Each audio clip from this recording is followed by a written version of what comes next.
52 বছরের মধ্যে যশোরে সর্বোচ্চ 43.8 ডিগ্রি তাপমাত্রার রেকর্ড। হিট স্ট্রোকে আরও 4 জনের মৃত্যু।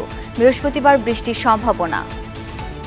2 তারিখ থেকে সারা দেশের কিছু অংশ, বিশেষ করে পূর্বাংশে আমাদের চট্টগ্রাম এবং সিলেটের সামান্য বৃষ্টি হতে পারে এবং সেটা কিছুটা বিস্তৃতি লাভ করতে পারে।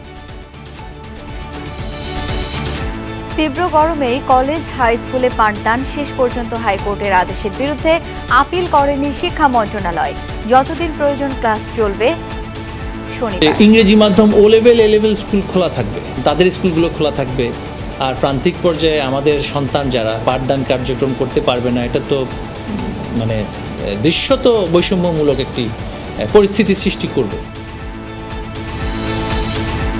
3 দিন পর জাতীয় হৃদরোগের একটি অপারেশন থিয়েটার চালু।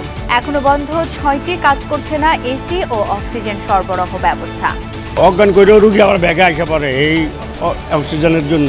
হবে না, আজকে এসি নষ্ট। জি.কে. শামীমের জামিন ঘিরে এবার আপিল বিভাগে প্রতারণা।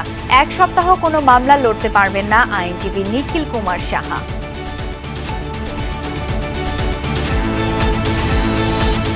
বিএনপি আইনজীবী ফোরামে আপোষ রফা। দুঃখ প্রকাশ করায় ব্যারিস্টার মাহবুব উদ্দিন খোকনের বহিষ্কারাদেশ প্রত্যাহার। কর্ণাটকের এমপির যৌন কেলেঙ্কারির ঘটনায় ভারত জুড়ে তোলপাড়। নরেন্দ্র মোদীর বক্তব্য, দাবি কংগ্রেসের নির্বাচনী ইস্যু বানানোর অপচেষ্টা, বলছে বিজেপি। जब हमारे ओलंपिक मेडलिस्ट के साथ अत्याचार हुआ, जब हाथरस और उन्नाव में महिलाओं के साथ बलात्कार हुआ और उन महिलाओं को जला दिया गया, कहां थे ये लोग? समाचार पत्रों में और चैनलों में चल रहा है वो बिल्कुल आघातजनक है।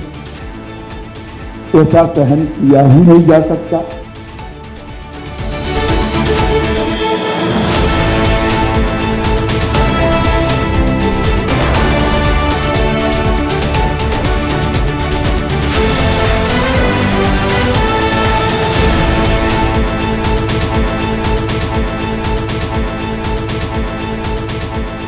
আমন্ত্রণ সন্ধ্যার বাংলাদেশে, সঙ্গে আছি আমি শাওন দত্ত। এতক্ষণ শিরোনাম দেখছিলেন, এবার বিস্তারিত। চলতি মৌসুমে সর্বোচ্চ তাপমাত্রা রেকর্ড হলো আজ যশোরে 43.8 ডিগ্রি সেলসিয়াস, যা 52 বছরের মধ্যে সর্বোচ্চ। স্বাধীন বাংলাদেশে কেবল একবারই এর চেয়ে বেশি তাপমাত্রার রেকর্ড আছে, সেটি 1972 সালের 18 মে। সেদিন রাজশাহীতে তাপমাত্রার রেকর্ড হয়েছিল 45.1 ডিগ্রি সেলসিয়াস। এবার গ্রীষ্মের প্রখর রোদ আর ভ্যাপসা গরমে চরম ভোগান্তিতে সাধারণ মানুষ, সবচেয়ে বিপাকে খেটে খাওয়া শ্রমিকরা। আবহাওয়া অফিসের সবশেষ তথ্য অনুযায়ী যশোর, চুয়াডাঙ্গা, পাবনা ও রাজশাহী জেলার উপর বইছে অতি তীব্র তাপপ্রবাহ। মৃদু থেকে মাঝারি তাপপ্রবাহ বইছে ময়মনসিংহ জেলা সহ বরিশাল, রংপুর ও চট্টগ্রাম বিভাগের উপর দিয়ে। গরম পড়ছে, এই গরমের কারণে টিকে থাকাই দুষ্কার। মানুষ তো বেরোতে চাচ্ছে না বাইরে। থামাই বলবো, থামাইও শান্তি নেই, যা গরম। গরমে জ্বালা গায়ে হাতে ফুসকা পড়ে যাওয়া অবস্থা হয়ে যাচ্ছে। আমাদের এই যে রোদ রে তো গাড়ি চালাতে পারছি না। আর বাসাতে আসছে, বাসাতে তো মুখ টুক পুড়িয়ে একেবারে। তীব্র গরমে 2 জেলায় 4 জনের মৃত্যুর খবর পাওয়া গেছে। দুপুরে নাটোর সদর উপজেলার বড় হরিশপুর, লালবাজার ও নলডাঙ্গা উপজেলার উজানপাড়া গ্রামে প্রাণ হারান 2 জন। Civil surgeon doctor Moshiur Rahman জানান, প্রচণ্ড তাপপ্রবাহের মধ্যে আব্দুল মান্নান তার বাড়িতে মই নিয়ে উপরে উঠতে গেলে মাথা ঘুরে পড়ে যান। সদর হাসপাতালে নেওয়া হলে চিকিৎসকরা মৃত ঘোষণা করেন। অপরদিকে নলডাঙ্গা উপজেলার উজানপাড়া গ্রামের খায়রুল ইসলাম জমি থেকে ভুট্টা তুলতে গিয়ে প্রচণ্ড তাপে অসুস্থ হয়ে পড়েন এবং মারা যান। এছাড়া শহরের লালবাজার এলাকায় রকিব প্রামাণিক হৃদযন্ত্রের ক্রিয়া বন্ধ হয়ে মৃত্যুবরণ করেছেন। তবে তিনি হিটস্ট্রোকে আক্রান্ত ছিলেন কিনা চিকিৎসকরা নিশ্চিত নন।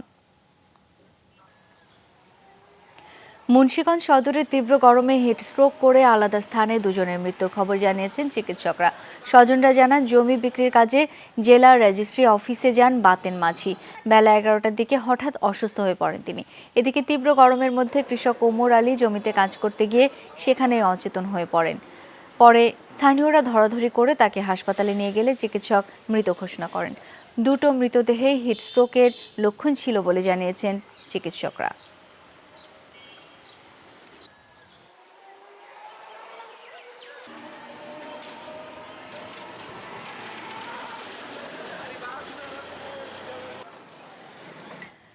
প্রচণ্ড গরমে জনজীবনে যখন ত্রাহি অবস্থা, তখন মে মাসের প্রথম দিন থেকেই তাপপ্রবাহ কমার সুখবর দিল আবহাওয়া অফিস। তারা জানায়, বৃহস্পতিবার থেকে সারা দেশে দফায় দফায় বৃষ্টি হতে পারে। 10 তারিখ পর্যন্ত তাপমাত্রা থাকবে সহনীয় পর্যায়ে, তবে প্রয়োজনে দেয়া হবে হিট অ্যালার্ট। এদিকে রাজধানীতে আজ সর্বোচ্চ তাপমাত্রা 40.5 ডিগ্রি সেলসিয়াস। স্বাস্থ্য অধিদপ্তর জানায়, হিট স্ট্রোকে এ পর্যন্ত মারা গেছেন 10 জন। গরমের তীব্রতায় নগরবাসীর হাঁসফাঁস অবস্থা, কোথাও নেই বিন্দুমাত্র স্বস্তি। একটু শান্তির সন্ধানে যে যার মতো খুঁজে নিচ্ছেন ছায়া, ইট পাথরের নগরীতে নিচ্ছেন অবসর। সকাল থেকেই রাজধানীতে রাস্তায় মানুষ আর যানবাহনের সংখ্যা স্বাভাবিকের তুলনায় কম। প্রয়োজন ছাড়া ঘর থেকেই বের হচ্ছেন না কেউ। অস্বস্তিকর লাগতেছে, সহ্য করার মতো না, অসহনীয় গরম। ছাতা ছাড়া বের হওয়া যায় না, একবারে ঘাইমা টেমা সব শেষ। যেহেতু কোচিং আছে তার জন্যই বের হয়েছি, নয়তো এত গরমে বের হওয়ার কথা না। খুবই গরম আসলে, কিন্তু আমরা যেহেতু ছাত্র, আমাদের তো কোচিংয়ে যাইতে হয়, আমাদের এক্সাম সামনে। অস্থির লাগতেছে, মাথা টাথা ঘোরাচ্ছে, গা হাত পা চোখে মনে হচ্ছে ঝিঝি পোকার মতো কি যেন দেখতে পাচ্ছি। শহুরে জীবনে সবচেয়ে কষ্টে শ্রমজীবীরা, পেটের তাগিদেই বেরোতে হচ্ছে, কিন্তু নেই আগের মতো রুজি রোজগার। কেউ কেউ হয়ে পড়ছেন অসুস্থ। এক কষ্ট বিনিময়ে রাস্তায় চলে, গরম সহ্য হইতেছে না। এক বোতল পানি ছিল, মাথা দিলাম, এখন আয়া এখানে খাড়াইলাম। গরমে অ্যাক্টিভ দিলে আর সহ্য হয় না, গাও অস্থির, ঘামিয়ে অস্থির হয়ে যায়, শক্তি আর আসে না। গরমের কারণে লোকজন বের হয় কম, যার কারণে আমাদের রাইডও কিন্তু কম হচ্ছে। মানে যাত্রীবাহক কঠিন হয়, আর যেগুলি পাওয়া যায় এগুলি মারা কঠিন হয়ে যায়। এর মাঝে স্বস্তির খবর দিল আবহাওয়া অধিদপ্তর। বলছে 2 তারিখ থেকে সারা দেশে পর্যায়ক্রমে হবে বৃষ্টি, জনজীবনে ফিরবে কিছুটা শান্তি। তবে প্রয়োজনে কোথাও কোথাও দেয়া হতে পারে হিট অ্যালার্ট। সারা দেশে চলমান তাপপ্রবাহ, আমরা যেটা হিট অ্যালার্ট 29 তারিখ যেটা জারি করেছিলাম 28 তারিখে, সেটা 1 তারিখে আমাদের 9:30টায় সেটা শেষ হয়ে যাবে। তবে আমরা যেটা ধারণা করছি, 2 তারিখ থেকে সারা দেশের কিছু অংশ, বিশেষ করে পূর্বাংশে আমাদের চট্টগ্রাম এবং সিলেটের সামান্য বৃষ্টি হতে পারে এবং সেটা কিছুটা বিস্তৃতি লাভ করতে পারে। জলীয় বাষ্পের আধিক্যের কারণে দক্ষিণ ও দক্ষিণ পূর্ব এশিয়ায় চলছে প্রচণ্ড তাপপ্রবাহ, এমনটাই জানিয়েছে আবহাওয়াবিদরা। লামিয়া তিথি, যমুনা নিউজ, ঢাকা। তীব্র গরমের মধ্যেও দেশের বেশিরভাগ জেলায় খোলা ছিল মাধ্যমিক স্কুল, কলেজ, মাদ্রাসা ও কারিগরি শিক্ষা প্রতিষ্ঠান। যদিও চলমান তাপপ্রবাহের কারণে গতকাল হাইকোর্ট সারা দেশে প্রাথমিক ও মাধ্যমিক পর্যায়ের স্কুল, মাদ্রাসা 2 মে পর্যন্ত বন্ধের নির্দেশ দেন। তবে শুধু শিক্ষা মন্ত্রণালয় যে 27 জেলায় স্কুল, কলেজ, মাদ্রাসা বন্ধের নির্দেশ দেয়, সেসব জায়গাতেই পাঠদান বন্ধ ছিল। আদালত ও শিক্ষা মন্ত্রণালয়ের পৃথক আদেশ নিয়ে বিভ্রান্তিতে পড়েন অনেক অভিভাবক। তীব্র গরমে নাকাল শিক্ষার্থীরা, চোখে মুখে পানি ছিটিয়ে কিছুটা স্বস্তি পাওয়ার চেষ্টা তাদের। দাবদাহের কারণে শিক্ষা মন্ত্রণালয়ের নির্দেশ অনুযায়ী খুলনা ও রাজশাহী বিভাগের সব জেলা সহ মোট 27 জেলায় স্কুল, কলেজ, মাদ্রাসা বন্ধ রাখা হয়। অন্যান্য স্থানে প্রাথমিকে পাঠদান বন্ধ থাকলেও খোলা ছিল মাধ্যমিক পর্যায়ের স্কুল, মাদ্রাসা ও কলেজ। প্রচন্ড রোদের ভিতরে আসা যাওয়া করাটা আমাদের পক্ষে অনেক কঠিন হয়ে যাচ্ছে। যত গরম, এখানে অনেকেই দেখা যাচ্ছে হুটহাট করে অজ্ঞান হয়ে যাচ্ছে। যেহেতু আমরা অনেকক্ষণ স্কুলে থাকি, সেজন্য আমরা খুবই ক্লান্ত বোধ ফিল করি। স্কুলে আসতে প্রথমত কষ্ট হয়, তবু আমাদের ক্লাসটা মিস যাচ্ছে, আমাদের ওই পড়াটা ঘাটতি হচ্ছে, তার জন্য আমাদের স্কুলে আসা লাগবে। একে তো প্রচণ্ড গরম, এর ওপর কোথাও কোথাও লোডশেডিংয়ের কারণে ভোগান্তির মাত্রা বাড়ে শিক্ষার্থীদের। কারেন্টটা চলে যায় বারবার, আর কি চলে যায়, সেজন্য আর একটু গরম একটু বেশি লাগে। বিদ্যুৎ বিভ্রাট হওয়ার কারণে শিক্ষার্থীদের যেরকম শ্রেণীতে কষ্ট হচ্ছে, শিক্ষকরাও কষ্ট পাচ্ছে। তীব্র গরম বিবেচনায় হাইকোর্ট আগামী 2 মে পর্যন্ত প্রাথমিক ও মাধ্যমিক পর্যায়ের স্কুল, মাদ্রাসা বন্ধের নির্দেশ দেন সোমবার। কিন্তু শিক্ষা মন্ত্রণালয় থেকে নির্দেশনা না পাওয়ায় খোলা রাখা হয় স্কুল, কলেজ। আমরা হাইকোর্টের রায়ের আলোকে কোনো চিঠিপত্র পাইনি ঊর্ধ্বতন কর্তৃপক্ষের কাছ থেকে যে স্কুল বন্ধ রাখার বিষয়ে কোনো সিদ্ধান্ত ওনারা আমাদের দেয় না। আমরা তো ইচ্ছা করলে স্কুল বন্ধ রাখতে পারি না। 11টা পর্যন্ত ক্লাসটা করা যায়, 11টার পরে এই রোদের তাপটা যখন বাড়ে, বাচ্চাদের মধ্যে একটা অস্বস্তি অনুভূত হয়। প্রত্যেক পিরিয়ডের পরপরই আমরা তাদেরকে পর্যাপ্ত পানি দিই, সরবরাহ করি, এবং এরই মধ্যে আমাদের তেমন কি অসুবিধা হচ্ছে না ইনশাল্লাহ। তাপপ্রবাহের মধ্যে পাঠদান চালু রাখা নিয়ে মিশ্র প্রতিক্রিয়া অভিভাবকদের। তাপদাহ এটি কিন্তু আসলে এখনো কমে নাই। এতে ছেলে মেয়েদের লেখাপড়ার কিছুটা ক্ষতি হলেও তাদের শারীরিক কথা চিন্তা করতে হবে আগে। যদি একটু বন্ধ দেয় আর কি সবার জন্য ভালো হতো, ছাত্রদের জন্য, আমাদের জন্য। বাসায় থাকলে তো ওইভাবে পড়াশোনা করে না, তো স্কুলে আসলে আর কি মূল্যায়নগুলো হচ্ছে, যদি ঠিকভাবে হয় তো ভালো আমাদের বাচ্চাদের জন্য। তীব্র গরমের কারণে শিক্ষা প্রতিষ্ঠানগুলোতে শিক্ষার্থী উপস্থিতিও ছিল কম। জাহিদ হাসান, যমুনা নিউজ। হাইকোর্টের আদেশে বন্ধই থাকছে শিক্ষা প্রতিষ্ঠান, আপিল করছে না মন্ত্রণালয়। সচিবালয়ে সাংবাদিকদের মন্ত্রী জানান, ক্ষতি পুষিয়ে নিতে পরিবর্তন আনা হচ্ছে একাডেমিক ক্যালেন্ডারে। শিখন ঘাটতি কমাতে ক্লাস পরীক্ষা নেওয়া হবে শুক্র ও শনিবারেও।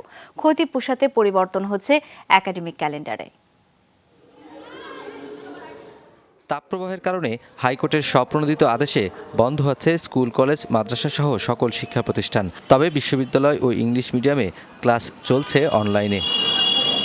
সোমবার শিক্ষামন্ত্রী বলেছিলেন হাইকোর্টের আদেশের বিরুদ্ধে আপিল করবেন। তবে মঙ্গলবার অ্যাটর্নি জেনারেলের সাথে কথা বলে মন্ত্রী জানালেন আপিল করবে না মন্ত্রণালয়। অন্তর্বর্তীকালীন আদেশের কপিও আমরা এখনো পাইনি। যেহেতু বৃহস্পতিবার আদালত বন্ধ, আমাদের কিন্তু আপিলেরও সুযোগ নেই।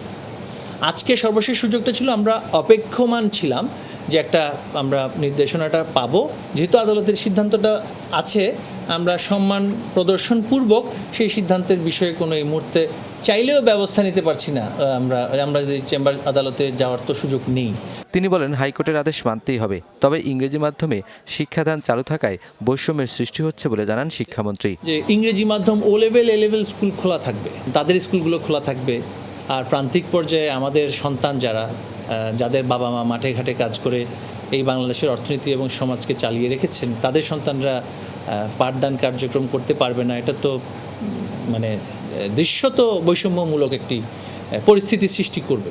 তবে সাপ্তাহিক বন্ধের দিন ক্লাস পরীক্ষা কতদিন চলবে এমন প্রশ্নের জবাব দেন মন্ত্রী। আমাদের যেই শিক্ষা কার্যক্রম পরিচালনার জন্য যতদিনের প্রয়োজন, সেটা অর্জন করার জন্য যদি শুক্রবারও খোলা রাখতে হয়, আমাকে খোলা রাখতে হবে। শিক্ষামন্ত্রী বলেন রমজানে হাইকোর্ট শিক্ষা প্রতিষ্ঠান বন্ধের নির্দেশ দিয়েছিল, যার পরবর্তীতে স্থগিত করে আপিল বিভাগ। বলা হয় ছুটির নির্বাহী বিভাগের বিষয় আইনি নয়। সেই আদেশের উদাহরণ টেনে শিক্ষামন্ত্রী বলেন আদালতের এবারের সিদ্ধান্ত আগের আদেশের সাথে সাংঘর্ষিক।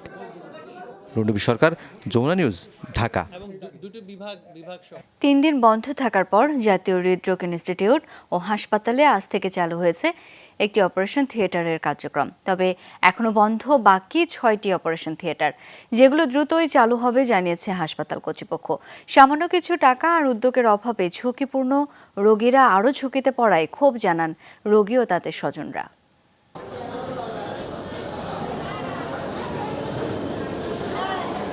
প্রচণ্ড গরমে এখন রোগীর চাপ বেশি দেশের প্রায় সব হাসপাতালে, আর হৃদরোগে আক্রান্তরা তো আরও ঝুঁকিপূর্ণ। এরই মধ্যে জাতীয় হৃদরোগ ইনস্টিটিউটে অক্সিজেন সরবরাহের সংযোগে দেখা দিয়েছে সমস্যা। একই সাথে হাসপাতালের 6টি আইসিইউর সবগুলো, সিসিইউর 3টি এবং এইচডিইউর সব এসি নষ্ট। তাই শনি ও রবিবার আংশিক এবং সোমবার পুরোপুরি বন্ধ ছিল অপারেশন কার্যক্রম। অজ্ঞান করেও রুগী আবার ব্যাগে আসা পড়ে এই অক্সিজেনের জন্য। আমার এনজিওগ্রাম করানোর কথা ছিল, কিন্তু আজকে করায় নাই, অক্সিজেন সমস্যা নাকি বলতেছে।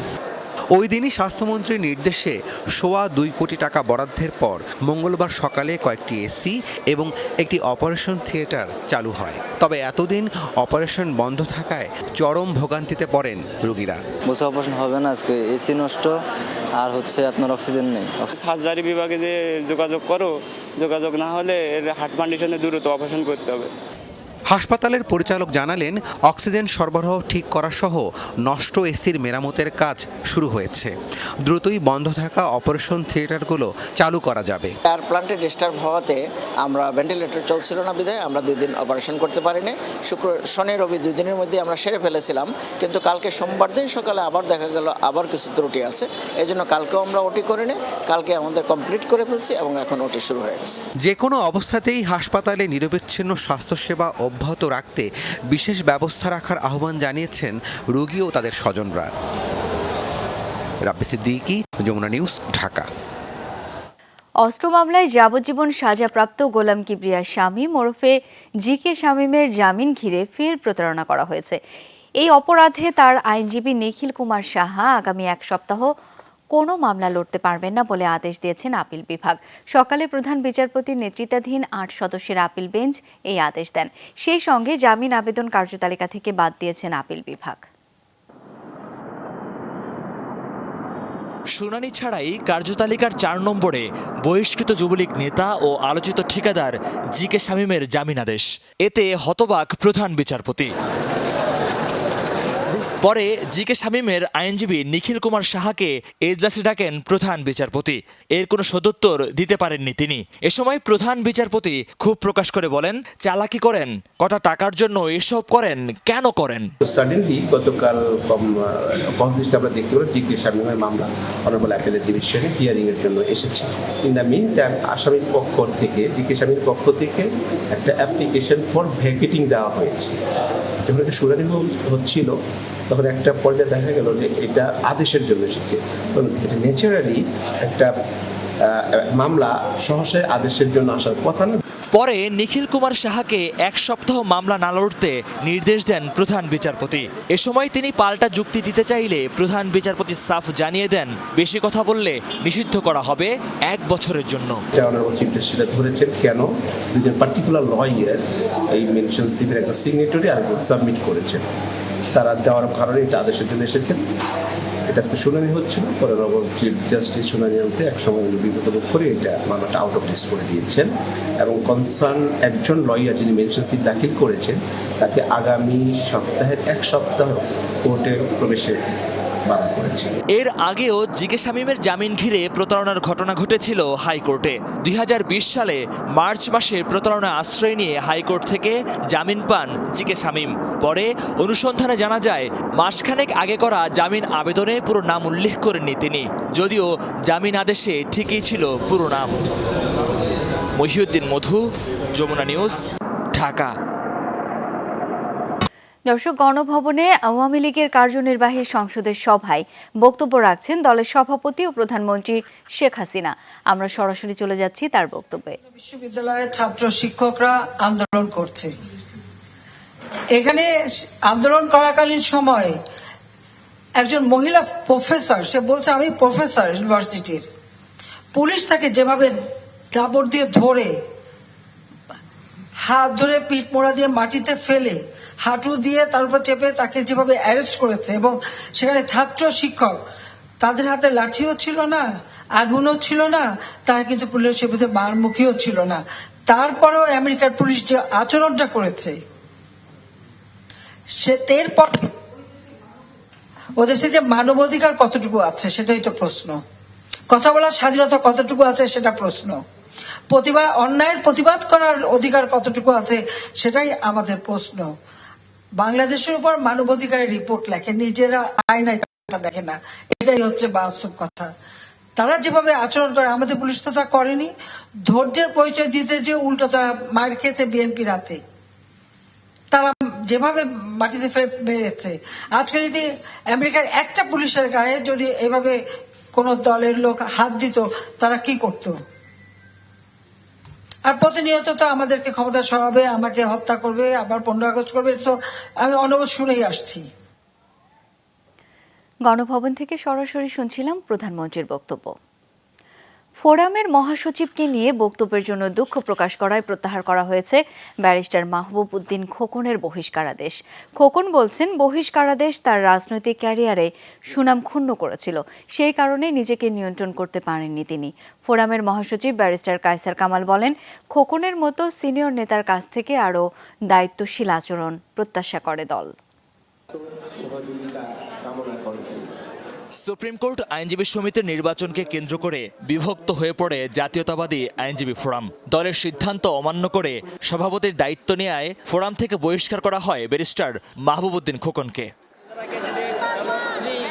এ সিদ্ধান্তে ক্ষুব্ধ খোকন সংবাদ সম্মেলন করে ফোরামের মহাসচিবের বিরুদ্ধে নানা অভিযোগ করেন। তাকেও দল থেকে বহিষ্কারের দাবি তোলেন তিনি। দুপক্ষের এমন অবস্থানে হস্তক্ষেপ করেন দলের শীর্ষ নেতারা। দলের সিনিয়র আইনজীবীদের সঙ্গে কয়েক দফা বৈঠক হয়। সোমবার ফোরামের মহাসচিব কায়সার কামালকে চিঠি দেয় মাহবুব উদ্দিন খোকন, যেখানে তার বক্তব্যের জন্য দুঃখ প্রকাশ করেন তিনি। তার সম্পর্কে বিরূপ ধারণা পোষণ না করতে অনুরোধ করা হয় কায়সার কামালকে। এ চিঠির পরপরই মাহবুবউদ্দিন খোকনের বহিষ্কারাদেশ প্রত্যাহার করে চিঠি দেয় আইনজীবী ফোরাম। 41 বছর ইতিহাসের আমার রাজনীতি ইতিহাসের ক্রেডিবিলিটি আঘাত করেছিল বলেই আমি ওভার রিয়েক্ট করেছি। আমি সরি বলেছি, তাদেরকে বলছি সরি ফর দ্যাট। আমার পর্যায়ে আসলে এত রিয়েক্ট করা উচিত হয়নি। দলের প্রতি বিশ্বাসযোগ্যতা, ইমানের প্রতি আঘাত করাতে মোটে ওভার রিয়েক্ট করেছি। ফোরামের মহাসচিব বলেন, বিএনপির যুগ্ম মহাসচিব ব্যারিস্টার মাহবুবউদ্দিন খোকনের কাছ থেকে আরও দায়িত্বশীল আচরণ প্রত্যাশা করে দল।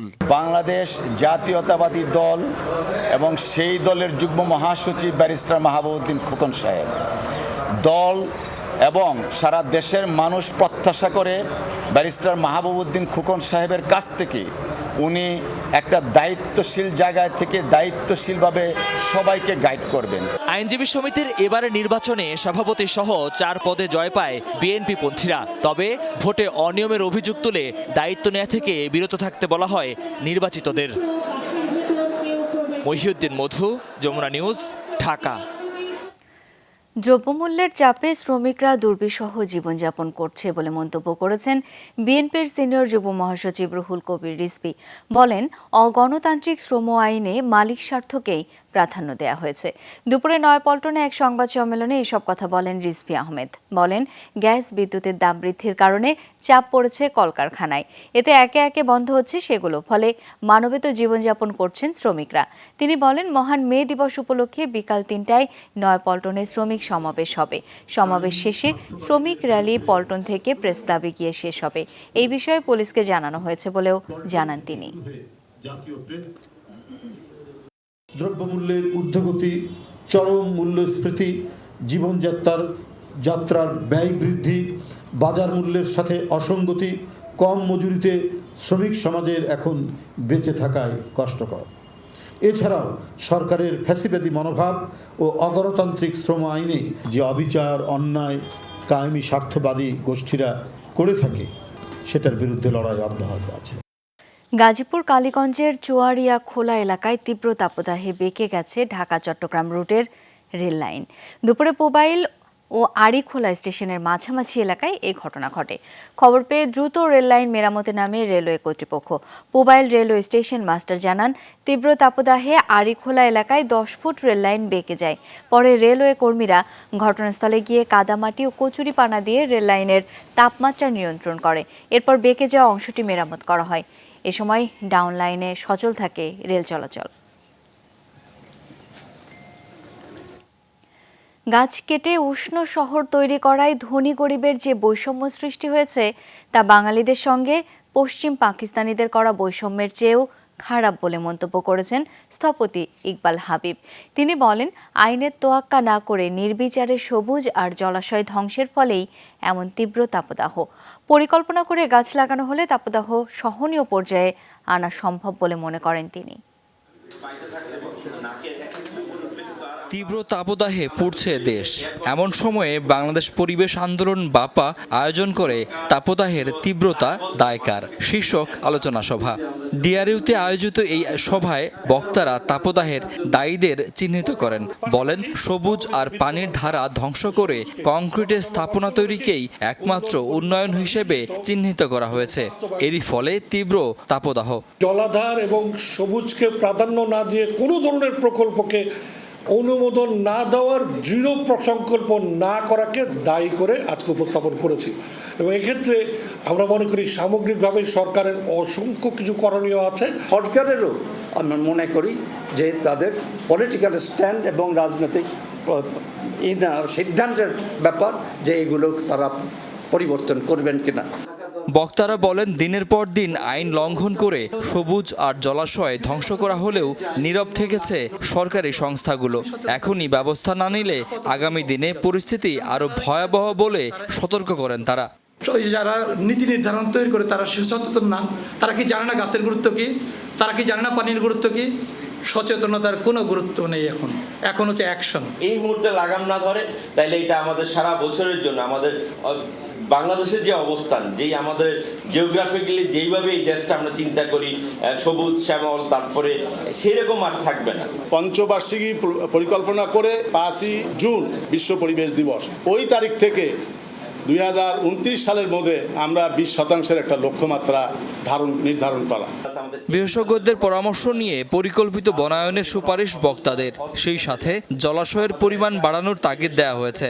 এই মুহূর্তে ঢাকা শহরের অনেক বাড়িতে গিয়ে দেখেন পানি নাই। শাকিল হাসান, যমুনা নিউজ, ঢাকা। ইসলামী ব্যাংকে ভয়ঙ্কর নভেম্বর নিয়ে আর অনুসন্ধান চলবে না। বিচারপতি নজরুল ইসলাম তালুকদারের নেতৃত্বাধীন হাইকোর্ট বেঞ্চ 1.5 বছর আগে জারি করা রুল খারিজ করে আজ এই আদেশ দেন। তবে দুদক, বিএফআইইউ কিংবা সিআইডি চাইলে স্বাধীনভাবে অনুসন্ধান করতে পারবে। ইসলামী ব্যাংকে ভয়ঙ্কর নভেম্বর, এই শিরোনামে 2022 সালে একটি প্রতিবেদন আদালতের নজরে এনেছিলেন একজন আইনজীবী। এতে এসালম গ্রুপের বিরুদ্ধে অভিযোগ তোলা হয়। আদালত স্বপ্রণোদিত হয়ে রুল জারি করেন এবং অনুসন্ধান করতে বলেন। বিষয়টি নিয়ে হাইকোর্টের দ্বারস্থ হন এসালম গ্রুপের আইনজীবী। মঙ্গলবার আপিল বিভাগের কয়েক মাস আগের একটি রায়কে ভ্যানগার্ড হিসেবে ধরে ভয়ঙ্কর নভেম্বরের অনুসন্ধান বাতিল করে দেন হাইকোর্ট। তবে দুদক, বিএফআইইউ, সিআইডি চাইলে স্বাধীনভাবে অনুসন্ধান করতে পারবে। শুধুমাত্র এই প্রতিষ্ঠানকে এবং সেই প্রতিষ্ঠানের সাথে যেসব প্রতিষ্ঠান যুক্ত আছে সেগুলোকে হেয় প্রতিপন্ন করার, ব্যবসায়িক ক্ষতি করার উদ্দেশ্যেই এই সব পত্রিকাগুলো এই নিউজগুলো ছাপিয়েছিল। দুদক আইনজীবী বলছেন, এসালমের বিরুদ্ধে অনিয়মের অভিযোগের অবশ্যই অনুসন্ধান চান তিনি, যদিও ভিন্ন মত কোম্পানির আইনজীবী। কোনো বিশেষ ব্যক্তিকে সুবিধা দেওয়ার জন্য কোনো রায় দেওয়া হয়নি। এটা শুধুমাত্র কনস্টিটিউশন, আইন এবং বিধি যেগুলো আছে, বাংলাদেশে প্রচলিত যে আইনগুলো আছে সেগুলোকে সমুন্নত করার জন্যই এই রায় হয়েছে। সুপ্রিম কোর্টের রায়ের আলোকে দুদক চাইলে, বিএফআইইউ, সিআইডি চাইলে এটা অনুসন্ধান করতে পারে। বিষয়টি আমি দুর্নীতি দমন কমিশনকে জানিয়েছি, আপনারা নিজেরাই অনুসন্ধান করতে পারেন, কোনো আইনগত বাধা নেই। হাইকোর্টের এই আদেশের ফলে এসালামের বিরুদ্ধে সব রকম অনুসন্ধানের আপাতত সমাপ্তি ঘটল। মহিউদ্দিন মধু, যমুনা নিউজ, ঢাকা। গেল 5 বছরে 120 ধরনের কর ছাড় দিয়েছে সরকার। 25 বছর ধরে এমন সুবিধা চলমান থাকা উচিত নয় বলে মনে করেন অর্থ প্রতিমন্ত্রী ওয়াসিকা আয়েশা খান। আলোচনায় বক্তারা বলেন, কর ছাড় কমালে বছরের রাজস্ব আহরণ হবে 20 থেকে 25,000 কোটি টাকা। ব্যাংক খাত থেকে সরকারের ঋণ বাড়লে বঞ্চিত হবে উদ্যোক্তা। কর জিডিপিতে এই অঞ্চলের মধ্যে সবচেয়ে তলানিতে বাংলাদেশ। নানামুখী উদ্যোগ সত্ত্বেও পাওয়া যাচ্ছে না কাঙ্ক্ষিত রাজস্ব। সকালে রাজধানীর একটি হোটেলে বাংলাদেশের অভ্যন্তরীণ সম্পদ আহরণে রূপরেখা নিয়ে সেমিনারে গুরুত্ব পায় রাজস্ব খাতের নানা দিক। বলা হয়, বাজেটে ভর্তুকি, পেনশন এবং বেতন ভাতায় ব্যয় হচ্ছে মোট রাজস্বের প্রায় 70%। নির্দিষ্ট কিছু কর ছাড় পর্যায়ক্রমে বাদ দিলে 4 বছরে 60,000 কোটি টাকা রাজস্ব সংগ্রহ করা সম্ভব। প্রতি বছর 20,000 থেকে 25,000 কোটি টাকা ট্যাক্স এক্সপেন্ডিচার যদি সেভিংস করতে পারে সরকার, তাহলে পরে হয়তো 3 বছরে 60,000 কোটি টাকা যদি হয়, সেটা একটা রোল প্লে করবে টুয়ার্ডস ফিসক্যাল মবিলাইজেশন। বাজেট বাস্তবায়নে সরকারের ঋণ নির্ভরতা উদ্বেগজনক। বলা হয়, 1.5 লাখ কোটি টাকা ব্যাংক খাত থেকে ঋণ নিলে সংকটে পড়বে বেসরকারি উদ্যোগ। সরকারের যে এই বরোয়িং টার্গেট যদি ফুলফিল করতে হয়, তাহলে আমাদের প্রাইভেট সেক্টরের জন্য যে ক্রাউডিং আউট এফেক্টটা হবে, সেটা বেশ, আমি এক ধাক্কায় বলবো যে ভয়াবহ। ট্যাক্স ব্যাক আমরা দিতে চাই, আমরা দেব, এটার কোনো বিকল্প নাই, হ্যাসেল ফ্রি। রাজস্ব খাতের সক্ষমতা বাড়াতে সংস্কার উদ্যোগ বাস্তবায়নের বিকল্প নেই। এনবিআর চেয়ারম্যান মনে করেন, সুযোগ পেলেই কর না দেবার মানসিকতা থেকে সরে আসতে হবে। অনবরত তদবির আসে এক্সেমশনের, মাফ করে দেওয়ার, ট্যাক্স না দেওয়ার। সবকিছু হজম করতে পারি, সবকিছু সহ্য করতে পারি, কিন্তু ট্যাক্সের লোডটাই আমার বেশি লোড মনে হয়। এই মানসিকতা থেকে বেরিয়ে আসতে হবে।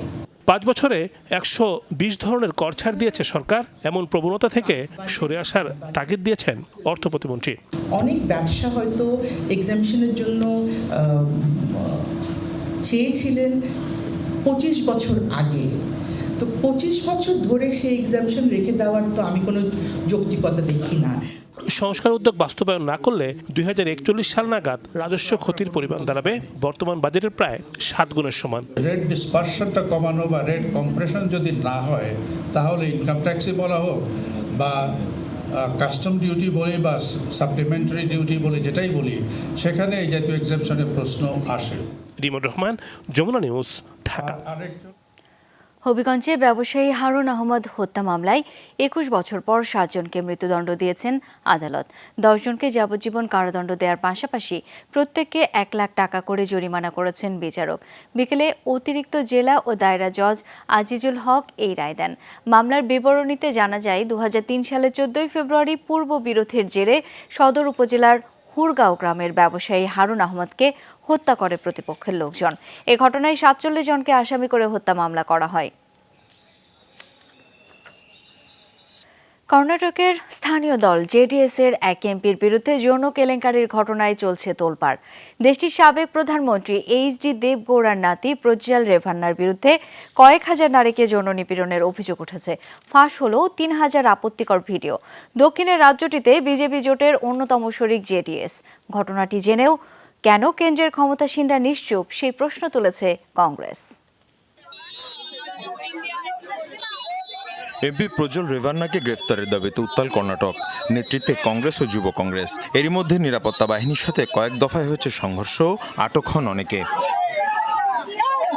রাজ্যের হাসান আসনের এমপি এবং জনতা দলের নেতা প্রজ্জ্বলের বিরুদ্ধে উঠেছে যৌন কেলেঙ্কারির অভিযোগ, যার মোদ্দা কথা কয়েক হাজার নারীকে তিনি করেছেন যৌন নির্যাতন। এই সংক্রান্ত প্রায় ৩,০০০ আপত্তিকর ভিডিও আছে কংগ্রেসের হাতে।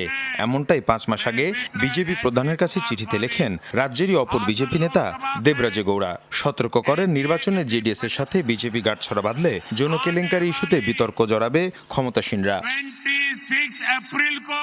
সম্প্রতি নির্বাচনী প্রচারণায় প্রধানমন্ত্রী নরেন্দ্র মোদীর সাথে দেখা যায় প্রজ্জ্বল রেভান্নাকে। তারপরই ছড়ায় উত্তেজনা, বিজেপির দিকে আঙুল তুলেছে কংগ্রেস, পাল্টা সাফাই গেছে বিজেপিও।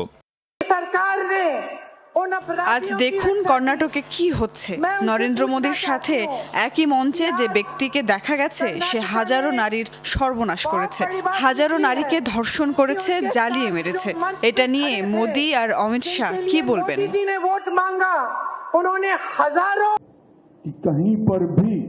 বরাবরই নারীদের পক্ষে বিজেপি। দেশের নারীদের কোনো অপমান করা হলে তা সহ্য করব না। কংগ্রেস কোন হিসেবে অভিযোগ তোলে? কর্ণাটকে তো তাদেরই সরকার, তাহলে রাজ্য সরকার কেন ব্যবস্থা নিল না? এ দায়িত্ব কংগ্রেস মুখ্যমন্ত্রীর। এদিকে ভারতের সাবেক প্রধানমন্ত্রী এইচডি দেবগৌড়ার নাতির বিরুদ্ধে যে অভিযোগ উঠেছে তার দায় দল নেবে না বলেও সাফ জানিয়েছে জেডিএস। অত্যন্ত লজ্জাজনক ঘটনা। দলের পক্ষ থেকে কিংবা ব্যক্তিগতভাবে আমি কখনোই তাকে রক্ষার চেষ্টা করব না, কিন্তু এই ঘটনায় ব্যবস্থা নেওয়া উচিত সরকারের। সত্যিটা সবার সামনে তুলে ধরা উচিত। এরই মধ্যে দল থেকে বহিষ্কার করা হয়েছে প্রজ্জ্বল রেভান্নাকে। বলা হচ্ছে চাপের মুখে ভারত ছেড়েছেন তিনি। মীর মুশফিকা হাসান, যমুনা নিউজ। ফিলিস্তিনের প্রধান দুই রাজনৈতিক প্রতিপক্ষ হামাস ও ফাতাহর বিরোধ মেটাতে উদ্যোগ নিয়েছে চীন। দুই দলের প্রতিনিধিরা বেইজিং সফরে গিয়ে আলোচনাতেও বসেছে। মঙ্গলবার এই তথ্য নিশ্চিত করেছে চীনের পররাষ্ট্র মন্ত্রণালয়। ফিলিস্তিনের স্বাধীনতা অর্জনের জন্য এক হয়ে কাজ করতে বিস্তারিত আলোচনা করেছে দুই পক্ষ বলে জানিয়েছে পররাষ্ট্র মন্ত্রণালয়ের মুখপাত্র লিন জিয়ান। বলেন, চীনের মধ্যস্থতায় বিভিন্ন বিষয়ে গভীর আলোচনা করেছে হামাস ও ফাতার নেতারা। একসাথে কাজ করতে রাজনৈতিক সদিচ্ছাও প্রকাশ করে তারা। বৈঠকে আরও উপস্থিত ছিলেন ফিলিস্তিনের অন্যান্য রাজনৈতিক গোষ্ঠীর প্রতিনিধিরা। কিন্তু ঠিক কবে এই বৈঠক অনুষ্ঠিত হয়েছে তা নিশ্চিত করেনি বেইজিং প্রশাসন। ২০০৭ সালে দুই পক্ষের ব্যাপক সংঘাতের পর থেকেই বিবাদে জড়ায় হামাস ফাতা। গাজার নিয়ন্ত্রণ হামাসের কাছে থাকলেও পশ্চিম তীরের নিয়ন্ত্রণ রয়েছে ফাতার হাতে। এই ছিল আজকের সন্ধ্যার বাংলাদেশের আয়োজনে। এতক্ষণ আমাদের সাথে থাকার জন্য সবাইকে অসংখ্য ধন্যবাদ।